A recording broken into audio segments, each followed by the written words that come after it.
juga uang gitu loh. Tangan uang, nggak bisa menyanyi, jadi dukun. Orang sakit kepala, stroke, beres. Kalau di Indonesia sakit dempul, 50.000. Sakit lagi, tiup lagi, hilang dengan kepalanya. Rasakan jetak itu tidak cewek.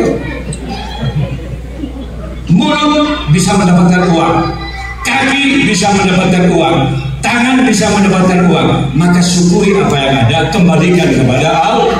Punya tangan, takbirlah. Punya mulut, berzikirlah. Punya mulut, ayo berbanyak-banyak salat. Selawat yang saya baca tadi itu namanya selawat Jibril. Ada keterangan kalau Anda baca 300 kali sehari, Allah akan memudahkan seluruh kesulitan-kesulitan kehidupannya. Sallallahu alaihi Muhammad dong baca. Kalau sampai punya taksi, nggak laku-laku kok gak banyak naik, bacakan itu. Sampai panggil salam ke taksi itu, Assalamualaikum ya Rasulullah, Assalamualaikum ya Habibullah, Assalamualaikum ya Nabi Allah, ya Sayyidi ya Muhammad. Cakep Pak. Ini ada kapnya bihaqi Muhammadin bijahi Muhammad sallallahu alaihi Muhammad sallallahu alaihi Muhammad sallallahu terus. Makanannya juga sama. Ada restoran yang tidak juga banyak dibeli oleh orang, katakan bihaqi Muhammad bijahi Muhammad sallallahu alaihi Muhammad. Laku. Punya anak nggak laku-laku. Yang perempuan dekat dengan sallallahu alaihi Muhammad sallallahu alaihi Muhammad. Cepat laku. Coba ini doa ini saya selalu bacakan. Apalagi di tanah-tanah di Indonesia ada tanah yang tidak subur. Saya katakan pasti ada sesuatu. Kenapa nggak subur? Terkadang banyak penyakitnya.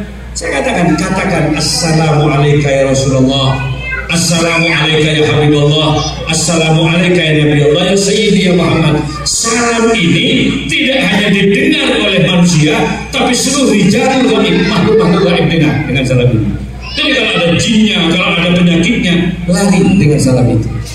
Apalagi buminya diambil, kemudian ditekan-tekan bihaqi Muhammadin bijahi Muhammad. Malu bumi yang tidak mau tumbuh. Kenapa? Laulaka ya Muhammad lama khalatul aflak. Bahwa bumi ini dicipta semata-mata karena Rasulullah. Makanya Nabi dinyatakan Sayyidul Kainat. Tembakau sekarang yang ada di Madura, coba cipir tebus ke pinggir. Wah, ada Sultan Madura. Kalau dulu harga tembakau bisa dimainkan di Madura. Ketika banyak tembakau diturunkan harganya. Haji Her datang sebagai seorang pahlawan di Makassar. Dia tetap kalau tembakau Madura tetap di harga 70.000, 80.000. Siapapun yang menjual. Jadi semuanya gudang garam, LB termasuk sempurna, gak bisa menurunkan harga. Kenapa? Karena ada sultan yang menegakkan harga itu. Kalau dulu sudah hampir gak ada tembakau karena selalu rugi Madura. Tapi ketika hadir Haji Her sekarang, semua tanah di Madura tanami tembakau.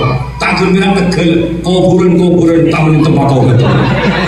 Sampai paisnya hilang dari saking Madura luar biasa. Mudah-mudahan nanti kita semua yang hadir malam ini akan termasuk manusia yang pandai bersyukur kepada Allah Subhanahu wa Ta'ala. Terakhir, ingat-ingatlah bahwa kita itu ada batas waktu. Ya, hari ini kembali bisa ketemu. Tapi ingat, ajal itu ada, Bapak. Ajal itu adalah batas kontrak kehidupan manusia. Bapak, orang mati itu bukan kena penyakit. Di masa COVID dulu, di Indonesia tidak boleh ada pengajian. Selalu dibubarkan. Saya tanya, kenapa dibubarkan? Penularannya lewat udara, Pak Yai. Ada social distancing, jaga jarak 1 meter. Saya tanya, kalau lewat udara, kenapa 1 meter, Bapak? 5 meter, 7 meter kan? Sama penyakit di lewat udara. Kok cuma 1 meter? Kalau pakai masker kayak itu, hidung ditutup, mulut ditutup, tapi telinga tetap dibuka. Sampai lihat masker, saya nonton kejuaraan kopi. Anda kan virus masuk di telinga, kan masuk kalau coba berdua. Mestinya pakai helm kalau saya ada virus. Semua penyakit saat itu, semua undangan dibubarkan. Sampai saya ditelepon dan kamu lihat dari adik saya dia saat mondok, Cak, ya apa aja? Kok di Madura banyak dibubarkan? Sama di Jawa juga. Seluruh Indonesia pengajian dibubarkan. Sampai kapan ini kan? Ya nggak tahu saya. Mau sampai 3 tahun di Madura jangan di rumah kan? Ya aku buat gedung di kamar semua. Ya. Bagaimana? Covid belum boleh. Sedunia, makanya tadi dalam doa saya pertama, mudah-mudahan dijauhkan dari wabah penyakit. Soalnya kalau sudah ada penyakit, habis lagi. Tapi ingat bahwa kematian bukan karena penyakit. Kematian itu adalah ajal. Kematian itu adalah batas kontrak hidup. Jadi kalau sudah sampai nggak usah sakit, mati bahwa lemu mati. Saya nggak mau orang itu sangat terskoros menjadi mati. Mana saya skoros saya gitu. Jadi tidak boleh skoros. Karena kita cabut mati tipi skoros. Nah, karena kematian itu pasti ada. Semampan kita masih hidup, ayo perbanyak syukur. Perbanyak syukur. Pertama, kesehatan kita pergunakan untuk ibadah kepada Allah Subhanahu. Uang yang Anda punya, ayolah belanjakan kepada istri, kepada keluarga, sebagian bersedekah untuk kepentingan agama.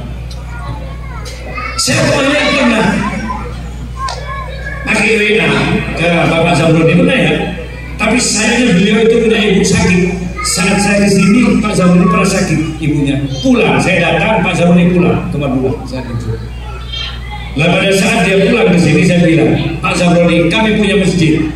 Kami punya masjid yang sedang dibangun 2 lantai dan kubahnya besar. Nah, Pak Zamroni, insya Allah baik. Insya Allah 4 bulan yang lalu. Sampai sekarang, saya lihat insya Allah itu gak ada. Kemana Pak Zamroni? Karena disampaikan ke Singapura, ke Thailand, saya masukkan itu.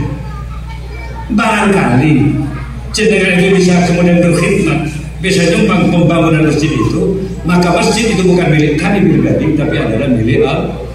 Saya tanya juga ke Jihir, dari uang yang kamu punya itu ada berapa? Yang disedekahkan setiap hari ke Jihir itu 500 juta. Setiap hari kami tanya sekretarisnya, semua kiai yang datang ke sana paling sedikit 10 juta, sopirnya 1 juta. Dari pagi sampai malam itu habisnya paling 500 juta. Kalau Jihir masuk ke restoran, semua yang makan di restoran itu ditanggung Jihir. Di Bebek Sinjai kemarin saat saya pulang, dia duduk langsung hitung yang duduk dengan saya sekarang berapa? Habis 14 juta. Semua ratusan orang itu dibayar. Kalau nggak ada orang yang ke sana, Jihir bawa uang ke pasar-pasar, mau umroh. Orang-orang nih 40 juta, segera umroh 10 orang, 400 juta. Benar itu. Alhamdulillah ada orang Madura begitu. Saya tanya, kenapa sih kamu kok dermawan itu? Saya orang miskin awalnya. Saya lihat orang-orang kaya itu tidak lama terkenal. Terkadang sebelum dia meninggal sudah jatuh miskin. Kalaupun dia tetap kaya, anaknya tidak banyak dia bisa mempertahankan kekayaannya. Saya sadar itu. Semampan saya masih punya uang, saya dermawan kepada orang. Untuk apa? Agar ketika kami mati, saya tidak sia-sia. Ada banyak sudah sumbangan kami yang diberikan kepada pembangunan. Saya tanya, berapa kau bangun setiap tahun masjid? 3. Saya pastikan alokasi dana saya dari pondasi membangun masjid sampai selesai 3 masjid. Semuanya di Madura, di kisarannya sekarang. Nah, mudah-mudahan Bapak Ibu sekalian, di samping Bapak itu kaya, bisa kemudian menghidupkan ibu dan keluarganya, mudah-mudahan tidak lupa juga untuk beramal. Kenapa? Karena kalau di sini tidak mungkin ada sumbangan masjid di Masjidil Haram. Siapa sih yang keren juga? Saya lihat, jadi masjid saya hanya satu pojok itu, satu pojok di pintu Masjidil Haram. Kalau saya ke Masjid Nabawi, ini sempat juga ada satu kotak gitu. Kenapa? Karena memang masjid paling besar yang di sini, Bapak. 3 juta jamaah haji bisa tertampung di Madinah, di Mekah. Punya saya kapasitasnya cuma berapa? 600. Ya kan? Tak ada sebab itu di Mekah dengan Madinah. Ini Kuba melalui menara gitu. Tapi ini sudah besar di Indonesia. Kenapa di Mekah itu luar biasa banyaknya? Sampai malam tetap ada orang yang tawa. Mau jam 2 tawa, mau subuh semakin banyak. Tapi ada kemarin saya hitung-hitung itu luar biasa. Kemarin itu ada yang agak sedikit senggang, Bapak. Jam 2 siang. Karena panas. Hitung-hitung lagi pikir apa? Beli si guru dia. Akhirnya Saya dengan istri bilang, Dek, ada waktu yang senggang sekarang. Kan jam 2. Jam 2 itu saya lihat di TV itu kosong. Ngintek Kak, di pintu lewat baru. Akhirnya saya jam 2 coba ke sana tadi. Alhamdulillah istri saya ke kaki ya. Saya coba ke sana. Benar tuh, tak pada seribu itu. Maklum tidak sedih. Akhirnya saya yang mendapatkan tempat yang panas, yang lain yang ada di tempat itu. Gantian dong saya bilang. Sudah penol juga bagus. Alhamdulillah bergeser dekat juga. Tapi saya tidak memaksa karena di situ ada banyak perempuannya juga dari Turki, dari mana yang mau mencium hajar aswad. Saya bilang ya Allah, kalaupun kami juga tidak mencium hajar aswadmu, tapi berilah kami kelak di akhirat ciuman dari aroma surga mu. Gitu loh. Mudah-mudahan semua yang hadir tidak hanya di dunia dipertemukan, kelak di akhirat sama-sama dipertemukan di surga Allah. Seperti pesan Bapak Zamroni, kami beri waktu dialog interaktif.